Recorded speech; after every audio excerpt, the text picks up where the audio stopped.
parole. Merci Monsieur le Président, Monsieur le Ministre. Les épisodes violents que connaissent certains mouvements sociaux ne justifient pas tout. En tant que législateurs, nous avons le devoir de ne pas céder face à l'urgence du moment, aux passions de l'instant. Légiférer, c'est faire la part des choses, c'est mettre de la distance entre l'actualité et la loi au nom de l'intérêt général. Les unes de la presse et les JT passent et s'enchaînent, mais le droit, lui, reste. Je me permets de vous alerter car ces lois de circonstance s'accumulent, se superposent et affaiblissent peu à peu notre état de droit. Répondre à la violence par la violence, à la révolte par des lois autoritaires, c'est rentrer dans le jeu de ceux qui défient l'État, qui accusent notre démocratie d'hypocrisie et de posture lorsqu'elle se revendique comme rempart des droits humains. Une démocratie qui a recours à des lois liberticides pour se défendre prend le risque de perdre son fondement. La manifestation est indissociable de notre histoire. Elle a permis l'avènement de la République en 1789 et celui de la démocratie en 1848.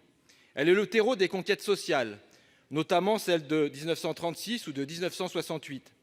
Elle a accompagné la libération de Paris, les victoires de la France en Coupe du Monde ou le profond soutien à la liberté de la presse et la République en 2015.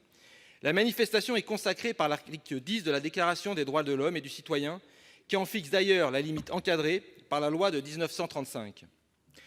L'article 2 fait une interprétation beaucoup trop zélée de la notion de trouble à l'ordre public, mentionnée par la Déclaration des droits de l'homme, et ne respecte vraisemblablement pas nos droits constitutionnels. En permettant de sanctionner a priori des manifestations sur la base de simples soupçons, il ouvre le règne de l'arbitraire et piétine les libertés publiques.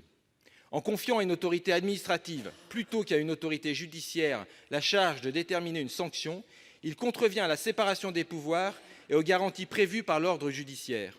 En désignant subjectivement qui a le droit de manifester ou qui ne l'a pas, cet article est un redoutable outil pour réduire les oppositions politiques au silence, outil qui n'a pas sa place dans un régime démocratique. Chers collègues, dans les lettres persanes, Montesquieu disait ironiquement qu'il ne fallait toucher à la loi que d'une main tremblante. Il est parfois bon de prendre cette recommandation au pied de la lettre. D'ailleurs, même la main de Jupiter tremble, puisqu'inquiet, il envisage de saisir le Conseil constitutionnel pour nettoyer cette future loi de ses scories autoritaires.